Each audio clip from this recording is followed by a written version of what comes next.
এই ভয়ঙ্কর অপরাধী দিনভর থানার সামনেই ভবঘুরের ছদ্মবেশে ঘুরে বেড়াতো। কেউ গুণাক্ষরেও টের পায়নি তার আড়ালে লুকিয়েছিল এক রক্তপিপাসু সিরিয়াল কিলার। খোদ থানার পাশে দিনের পর দিন ভবঘুরে সেজে পড়ে থাকতেন তিনি। কেউ তাকে ভিক্ষুক ভেবে করুণা করতেন, কেউ বা অবহেলায় এড়িয়ে যেতেন। কিন্তু সেই ময়লা পোশাক আর আলুথালু চুলের আড়ালেই লুকিয়েছিল এক ভয়ঙ্কর সিরিয়াল কিলার।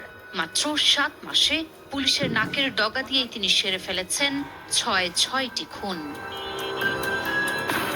সাভারের পরিত্যক্ত পৌর কমিউনিটি সেন্টার সাভার মডেল থানা থেকে কিছু দূরত্বে এর অবস্থান।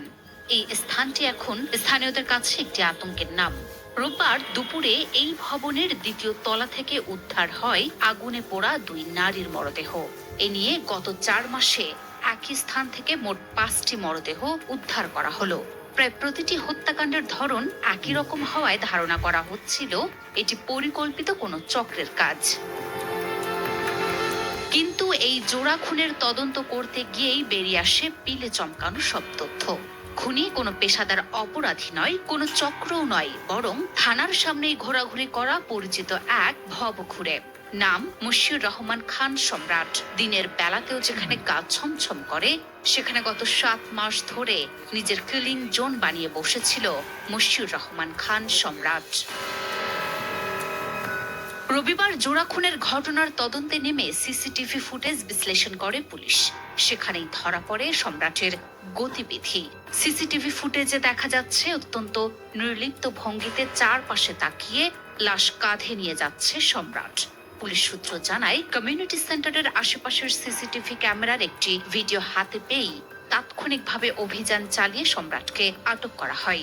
পুলিশের প্রাথমিক জিজ্ঞাসাবাদে একই জায়গায় রবিবারের 2টি হত্যাকাণ্ড, পূর্বের পৃথক 4টি সহ মোট 6টি হত্যাকাণ্ডে জড়িত থাকার কথা স্বীকার করেছে সে।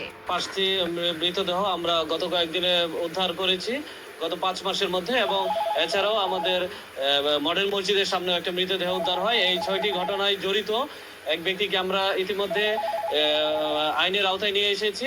উনি ইতিমধ্যে আমাদের কাছে প্রাথমিকভাবে স্বীকার করেছেন। পুলিশ ও স্থানীয় লোকজন জানান, গত বছরের 29 আগস্ট সেখান থেকেই হাত পা বাঁধা অবস্থায় এক যুবকের অর্ধগলিত লাশ উদ্ধার হয়। তার রেশ কাটতে না কাটতেই 11 অক্টোবর এক অজ্ঞাত নারী এবং 19 ডিসেম্বর আগুনে পোড়া ও অর্ধগলিত এক পুরুষের দেহ উদ্ধার করা হয়। এছাড়াও 4 জুলাই মডেল মসজিদের সামনে এক বৃদ্ধার মৃতদেহ পাওয়া যায়। সব মিলিয়ে একই স্থানে সম্রাটের হাতে প্রাণ হারিয়েছেন মোট 6 জন। একাধিক খুনের দায় স্বীকার করলেও এই খুনের পেছনে সম্রাট বা অন্য কারো কোনো সুনির্দিষ্ট উদ্দেশ্য ছিল কিনা তা খতিয়ে দেখছে পুলিশ। তবে এই চাঞ্চল্যকর ঘটনা সাধারণ মানুষের মনে নিরাপত্তা নিয়ে গভীর শঙ্কা তৈরি করেছে। ইনসাফ নিউজ, সত্য প্রসারে সর্বদা প্রস্তুত।